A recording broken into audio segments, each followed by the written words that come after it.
बिहार में कांग्रेस की मीटिंग सनातन पर प्रहार कर बनानी है सरकार, सीटों का बंधन।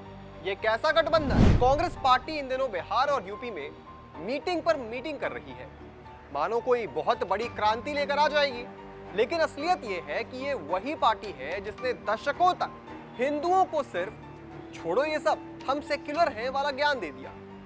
और अब जब वोट बैंक सरक गया तो सोच रही है कि भाई वापस कैसे बुलाएं।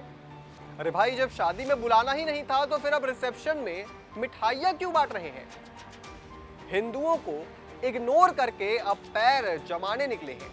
लेकिन दिक्कत यह है कि जहां पैर रख रहे हैं वहां जमीन पहले ही खिसक चुकी है। चलिए फिर भी आज जरा कांग्रेस की इस मीटिंग वाले खेल का पर्दाफाश करते हैं। लेकिन उससे पहले आयोन भारत को सब्सक्राइब कर लीजिए। नमस्कार, मैं हूं आपके साथ स्नेह। आयोन भारत देख रहे हैं आप। देखिए, कांग्रेस ने हिंदी पट्टी के दो सबसे बड़े राज्यों यूपी और बिहार में से एक बार फिर अपनी मजबूती पर जोर देना शुरू कर दिया है।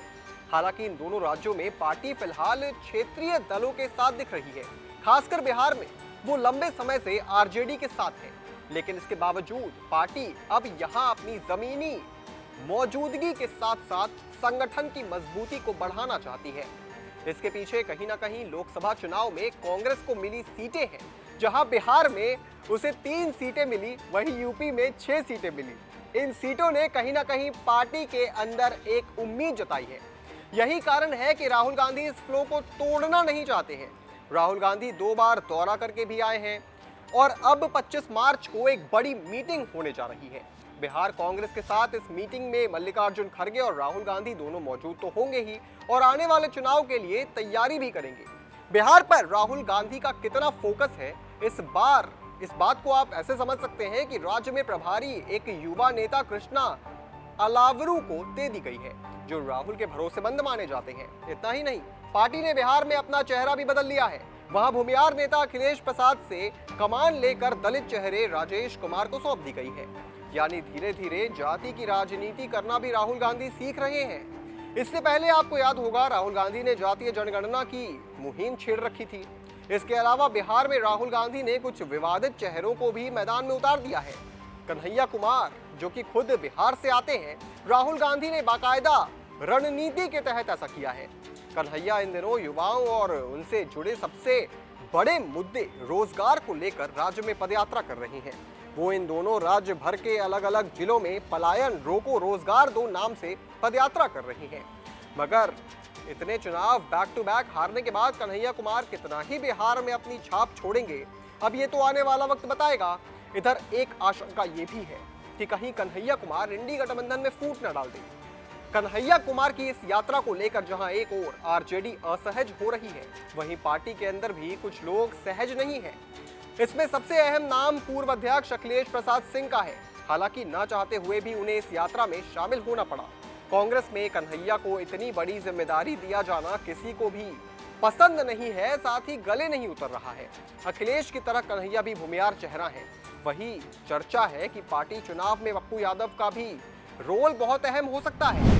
देखिए, कुलजिमा ये है कि अभी तक कांग्रेस मान रही है कि बिहार में वह गठबंधन में है। ऐसे में वो जमीन पर अपना मजबूत दावेदारी पेश करने में कितनी सफल होगी ये तो वक्त बताएगा। आने वाले वक्त में आरजेडी के साथ सम्मानजनक सीटों के बंटवारे देख रही है कांग्रेस को लगता है कि इनके चलते आरजेडी के साथ ठीक ठाक बार्गेनिंग हो सकती है। कहा जाता है कि चुनाव से ठीक पहले अखिलेश सिंह के जाने के पीछे भी एक वजह है। उनकी आरजेडी सहित तमाम दलों के साथ सहज संबंध भी माने जा रहे हैं। कहा जा रहा है कि पार्टी को कहीं ना कहीं लगता है कि अखिलेश सिंह के रहते आरजेडी के साथ टफ बार्गेनिंग नहीं हो पाएगी। मगर इन सब के बावजूद बिहार में इंडी गठबंधन पर सबसे बड़ा खतरा इसके टूटने का है। राहुल गांधी बिहार विधानसभा चुनाव में 70 सीटों पर दावा ठोक रहे हैं। लेकिन लालू को पिछले चुनाव उनको अपना याद आ रहा है, जहां सिर्फ कांग्रेस पार्टी के चलते बिहार में आरजेडी बाहर हो गई थी।